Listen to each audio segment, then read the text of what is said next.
2 days before my due date, my husband's ex sent him a frantic text about an emergency. He told me to handle things on my own and disappeared for a week. When he finally came back, he was stunned to find his mom at our house with some papers. Oh boy, hi Reddit. I'm in a very complicated situation right now, and any advice would be greatly appreciated. My husband Jeremy, 35M, and I, 32F, have been together for 5 years, married for 2. We met through work, so I didn't know much about his past initially. Eventually, I learned that we both had only had one serious relationship post-college. My ex and I had dated for 4 years, 3 during college and 1 year after, but we broke up due to personal differences and lost touch. We had been broken up for almost 5 years when I met Jeremy. However, Jeremy was still in touch with his ex when we started dating and was actually pretty good friends with her. His ex, let's call her Valerie, was his high school sweetheart. They had been together since they were 16, right through college, and had been broken up for 5 years when he met me. He told me that they had parted ways because she wanted to advance her career with a job in Australia, and he didn't want a long-distance relationship. They tried to make it work for a few months, but eventually mutually agreed to part ways since it was for the best. They were part of the same circle, so they continued to stay in touch and remain friends. I was fine with it until I met his group of friends for the first time after almost 9 months of dating. All of them got together for dinner on New Year's Eve, and Jeremy decided to take me along to introduce me to his friends. Valerie was there as well, which surprised me since I hadn't been prepared to see her. Jeremy had only said nice things about her, so initially, I wasn't insecure. But as soon as I started interacting with her, I realized her energy was very different from what I had expected. Jeremy had made her sound warm and relaxed, but she wasn't like that at all. She made some really cutting remarks about me in front of everyone, and everyone just laughed it off because apparently that was her sense of humor. But I didn't like it one bit. Nobody seemed to get it because she disguised her comments as jokes, like how she remarked that I looked different in person than in pictures, and how she wasn't sure if I was Jeremy's type since he preferred tall blondes and I was neither. But she was, and everybody laughed since they thought she was just joking. She also made some remarks about how I was her successor, so she felt like she owed it to me to give me some training on how to keep Jeremy happy. These remarks were still somewhat harmless, and I was willing to look past them, thinking she might just have a very weird sense of humor. But then, while we were drinking, she toasted to the fact that Jeremy had finally moved on and how happy she was for him. I thought that was nice until she added that had it not been for her decision to move to Australia, I probably wouldn't even be there with them. Thankfully, nobody laughed because it was awkward, but she quickly started laughing at her own comment, forcing everyone to chuckle to move past it. It wasn't lost on me that she was still possessive about Jeremy. Once we got back home, I told him I didn't want her speaking to me again if he wanted to be with me. I told him I was uncomfortable with his friendship with her since she was clearly not over him and had been rude to me the entire evening. I had put up with her respectfully once, but I wasn't going to do it again. I was very clear about my boundaries because even in my earlier relationships, I had to deal with similar issues.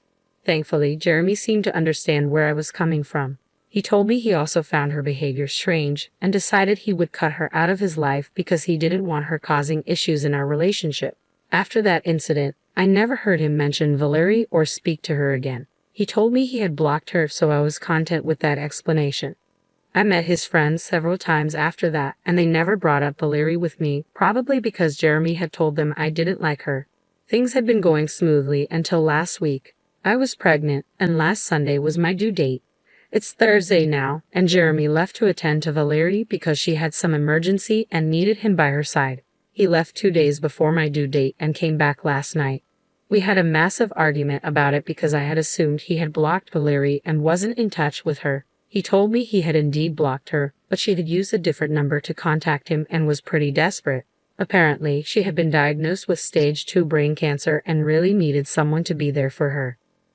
I was furious with him. How could he leave me alone when I was so heavily pregnant? I understood that it was difficult for him to accept that someone he used to be close to might not make it, but it wasn't as if she was going to pass away immediately. He could have gone the next day after being there for me during the labor and seeing his child born. But as soon as he got the news, he had to leave immediately. I tried to explain how ridiculous it was for him to even consider leaving me in this condition, but he insisted he'd be back before I went into labor, saying due dates aren't accurate and I might still have another week. He told me to just deal with it until he returned, then left for the airport without even finishing our conversation. He knew I didn't have my family here. My parents lived in Iowa, and I was completely relying on him. After he left for the airport, I tried calling him several times, but his phone was switched off. Desperate and upset, I called my mother-in-law, who had always been nice to me. Through tears, I explained the situation, and she came right over, trying to call him as well. But of course, his phone remained off. She comforted me and stayed with me all day because I was extremely upset and kept crying, with the pregnancy hormones amplifying my emotions. We couldn't reach Jeremy until the next day, and even then, he didn't answer our calls. He only sent us both a text saying he would be back soon, hopefully before the baby was born. He apologized and said he would accept any punishment I deemed fit when he returned. But for now, he had to be there for an old friend who had no family in Australia and whose parents couldn't fly out due to her father's illness. She was counting on him to help her process this news, and he just had to be there. His explanation did nothing to calm me and only made me angrier. He thought it was more important to be there for an old friend than for his pregnant wife. A cancer diagnosis is serious, but what could he do about it? Cure her instantly? No, he should have stayed with me. My mother-in-law agreed and asked me bluntly if I wanted to leave him. Without much thought, I said yes. She spoke to her lawyer and had him draw up divorce papers and an agreement to terminate Jeremy's parental rights. She told me that if he came back before the due date, I could decide whether to file for divorce or talk to him first. If he didn't make it back in time, it would be clear what I had to do. Having raised Jeremy as a single parent, she understood the struggle and was determined to ensure I wouldn't go through the same thing. She promised Jeremy would pay child support, unlike his father, who abandoned them. She stayed with me throughout the week, offering support. For the next few days, neither of us contacted Jeremy. On Monday, I went into labor. My mother-in-law tried calling Jeremy to let him know, but he didn't pick up. She decided not to text him because there was no point. Fortunately, my parents had flown in the day before, so they were there for me. Still, I felt Jeremy's absence acutely. I made up my mind that no matter what happened when he came back, I would never see him the same way again.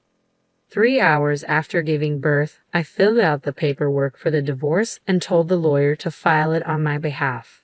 One of my friends had advised me that if I wanted to be happy and be a good mother to my child, I had to take care of myself first. I couldn't do that with a man who prioritized his obligations to Valerie over me. After our daughter was born, I didn't even call Jeremy. My mother-in-law, my parents, and I stayed at home together. My parents were supposed to leave tomorrow, so it would just be me and my mother-in-law. I told them all about my decision to leave him because he hadn't tried to contact me despite promising to be back before the due date. He had spent a week with Valerie instead. Last night, Jeremy came home late. I'd opened the door and he hugged me, but I shook him off and said I wanted nothing to do with him. Hearing the doorbell and the commotion, my mother-in-law walked into the room with the papers and threw them in his face. She demanded he leave immediately. She didn't care where he spent the night. She wanted him out of the house because I needed peace and quiet after giving birth. She also told him I had already filled out the divorce paperwork and needed him to complete the paperwork to terminate his parental rights. Jeremy was shocked and speechless for a few minutes. I left the room because I was still weak and needed to recover. Seeing him had weakened my resolve. Then I heard yelling and realized Jeremy was fighting with his mother. I stayed out of it, comforting my daughter. After a few minutes, Jeremy started calling my name, demanding to see his daughter, claiming I owed him that much. That infuriated me. I put my daughter in her crib and confronted him. I told him I owed him nothing. He had chosen not to be there for me during my pregnancy and the birth of our child, leaving me alone. I was lucky my mother-in-law was there for me, but I owed him nothing. I told him to leave and that we could discuss this later in the morning.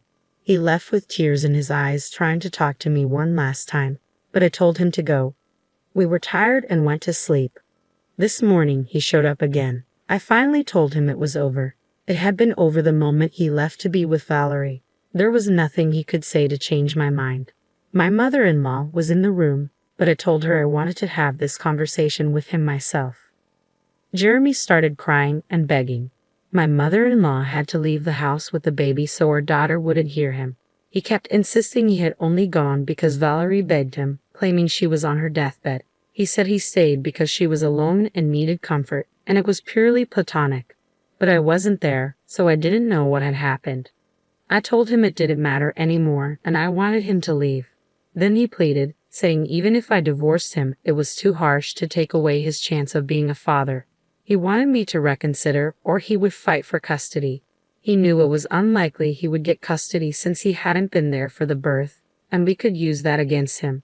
Plus, our newborn daughter needed me more than her father. He begged for one chance because, despite everything, he really wanted a family. Eventually, Jeremy did leave but asked me to think it over. Now, I'm not so sure what to do. This is a huge decision involving people's lives, so I want to be certain before moving forward.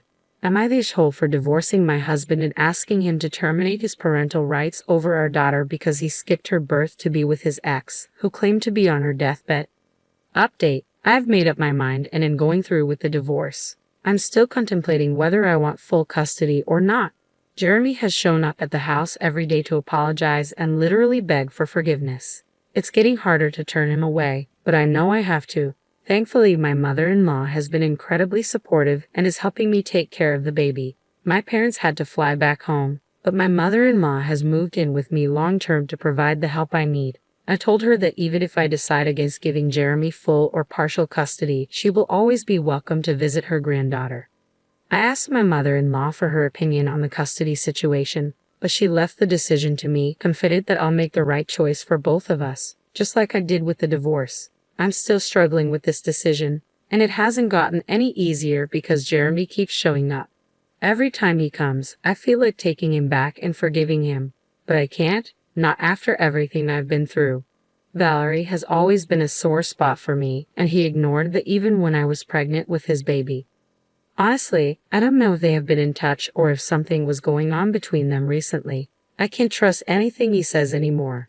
His apologies are always the same. He insists nothing happened. It was all platonic, and he was just taking care of her because she claimed to be on her deathbed. Every time, I have to tell him the same thing back. It doesn't matter anymore because I've made up my mind and am leaving him. It's sad, but that's just how it is. Update 2. A few days ago, I posted an update about deciding to go through with the divorce but being unsure about filing for full custody of my daughter. Now, I think I know what to do. For almost 5 days straight, Jeremy showed up daily to apologize and try to win me back. Then, he suddenly stopped. I found it strange but felt relieved, thinking I could finally think clearly.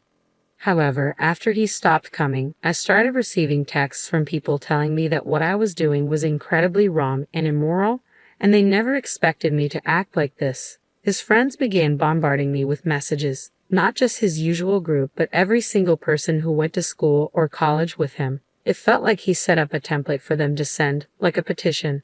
They sent emails and messages trying to convince me to cancel the divorce. At first, I blocked people left and right, but then they started making fake accounts to send the same messages. There are only so many people you can block. Besides, I'm dealing with emotional trauma, processing everything, and trying to be there for my newborn daughter. This is the last thing I needed. If Jeremy really cared about me, he wouldn't be putting me through all of this at such a delicate stage of my life. It's obvious he only cares about himself. I don't think I have to worry about my daughter's custody anymore. I'm going to file for full custody, and that's final. He still has the papers and can sign his rights away if he chooses. I've spoken to my lawyer, and this is happening. The messages I've been receiving are hurtful, and I know for a fact that he has written the template and instructed his friends to send it to me. It reflects his beliefs more than anything else. If this is how he views me, we don't need to be together at all. The messages included a line saying, "We never expected you to be the kind of person who would use their child as a pawn to punish their partner and play mind games like this." Is he for real? Does he seriously think I'm using our daughter to punish him for what he did? He clearly doesn't understand how marriages or children work. That line hurt me deeply and solidified my decision. When I showed the messages to my mother-in-law, she was very upset and wanted to contact him and tell him off. I asked her not to because it wasn't worth it. Confronting him would only lead to him denying any involvement, even though it's clear all his friends are sending the same type of messages. I don't understand why he involved his friends in this. It's not like I'm going to read their messages and instantly stop what I'm doing. Their opinions don't matter to me because they aren't my friends. I've never been close to any of them, so they can think whatever they want about me. I don't care. I guess he thought if enough people started texting me, I'd give in to the pressure. but he doesn't know me at all. I'm not the kind of person who bends to pressure. I did change my mind when he showed up every day begging for forgiveness. I knew letting him back into my life would not be good for any of us, especially our daughter. I might have felt terrible about it, but I still went through with it because I don't bend easily. After being with me for so long, he should have an idea of what kind of person I am, but it's clear he doesn't. It's becoming clearer every day that I'm doing the right thing by leaving him. Even if every single person he knows starts texting me, I won't change my mind. In fact, this situation has only strengthened my resolve. As long as the people I love are on my side, I don't have to worry about any of this. Update 3. The legal proceedings for the divorce and the custody agreement will commence in a couple of days. Jeremy has decided not to contest the divorce but is demanding at least partial custody of our daughter. We're going to see how that works out. I'm open to the idea because I'm not inherently evil, but I don't want to implement shared custody until our daughter is at least a couple of years old. That's what we're going to negotiate, and I'm very happy I've made this decision for myself. Now that it's finally happening and hitting me how real all of this is, I thought I would be scared, but I've never felt more sure of anything in my life. I think some of this confidence might be because of a message I received from Valerie yesterday. She told me that she really didn't want to be a homewrecker but needed somebody by her side since her parents wouldn't be there for her. Jeremy was the only person she could think of. She also mentioned that over the past couple of years she had tried to contact him several times and he had always turned her down, saying I wouldn't approve of it. But she knew that her oldest friend in the world would always be there for her, especially if she was sick, which is why she contacted him.